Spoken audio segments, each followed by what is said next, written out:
Imagine this. You've spent months overseas, serving your country, dreaming of the day you'll finally return to your own quiet home. That was me. After a long deployment, all I wanted was to kick back in my own living room, sleep in my own bed. I pulled up to my street, my heart pounding with excitement, but then it sank. My house. It wasn't my house anymore. Different car in the driveway, different curtains in the windows. It was like a scene from a nightmare.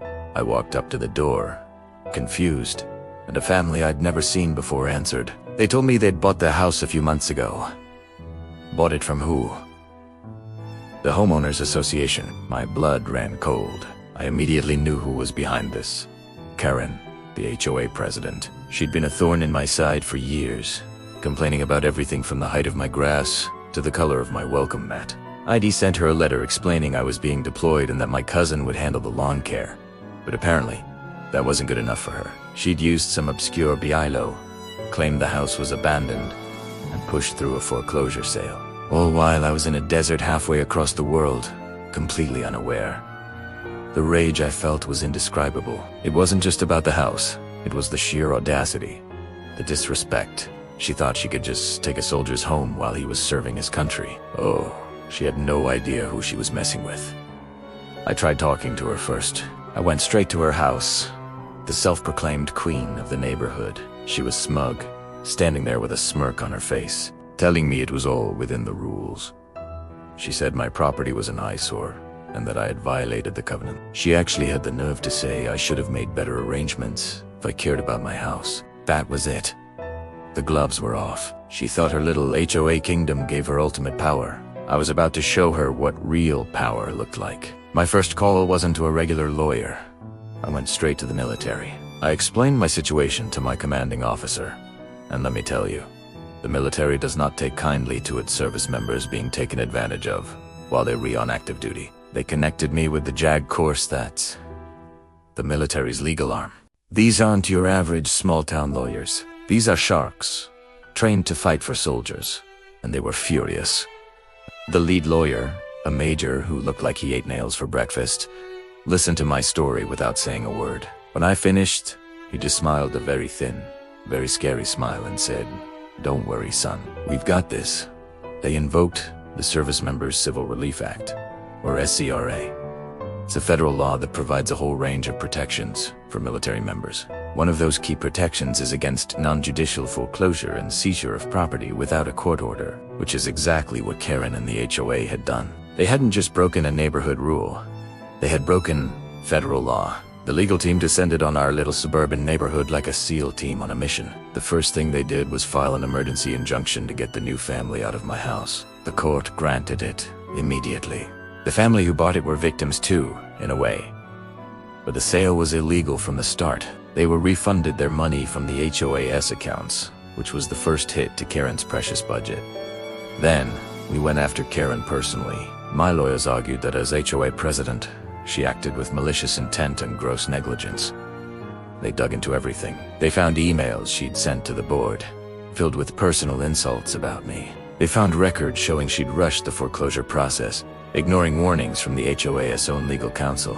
She was on a power trip and thought she was untouchable. We sued the HOA as an entity, but we also filed a separate civil suit against Karen herself for damages. We weren't just asking for my house back. We were suing for emotional distress, for the violation of my rights under the SCRA, for punitive damages to make an example out of her. The legal filings were a thing of beauty. The full weight of the US military's legal machine was bearing down on this one suburban tyrant.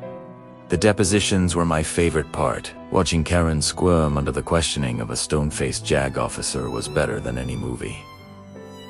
Her smug attitude evaporated.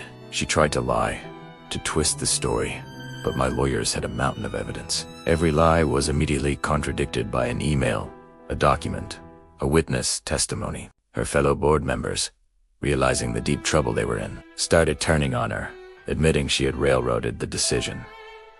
Her little kingdom was crumbling. She tried to settle. Her lawyer called, offering to give the house back and pay a small sum for my troubles. My lawyer just laughed and hung up. We weren't just here for compensation. We were here for justice. We were going to make sure she never had the power to do this to anyone ever again. We were taking this to trial. The court case was a slaughter. Karen stood no chance. The judge was appalled by her actions. He called her conduct predatory and a disgrace to the community. He didn't just rule in my favor. He threw the book at her. The court voided the sale of my house completely. He got it back free and clear. But that was just the beginning. The judgment against the HOA was massive, draining their entire reserve fund and forcing a special assessment on every homeowner in the neighborhood to pay for it. Suddenly, Karen was so popular when her neighbors had to cough up thousands of dollars because of her personal vendetta. She was removed as president in a very heated, very public meeting, but the real victory was the personal judgment against her. The court found her personally liable for a staggering amount. We're talking about the financial equivalent of a tactical strike. They calculated the cost of my legal fees, temporary housing, emotional distress, and punitive damages on top of that. The number was astronomical. To satisfy the judgment, they started seizing her assets. First went her savings, her investment portfolio. Then, they put a lien on her house. The very house from which she ruled her little feet. The court ordered the forced sale of her luxury car, her boat, her vacation condo in Florida. Piece by piece, everything she had built her smug, entitled life on was being taken away to pay for what she did to me. The ultimate irony. I ended up buying her house at the court-ordered auction for a fraction of its value. I used the money she was forced to pay me to buy her own home right out from under her. I didn't even want it. I just wanted to make a point. I let my cousin and his family live in it, rent-free, for a year.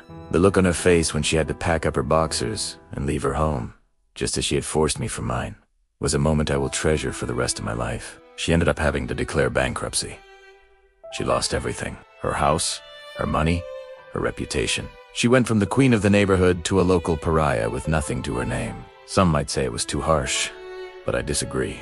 She tried to steal a soldier's home while he was defending her freedom. She learned a very hard lesson. You don't mess with the people who fight for you. She picked a fight with the wrong soldier, and in the end, I took everything. And I'd do it again. Thanks for listening to my story. It just goes to show you that sometimes karma doesn't just knock on your door. It kicks it down with a full legal team behind it. Don't forget to like and subscribe for more stories where justice is served. See you next time.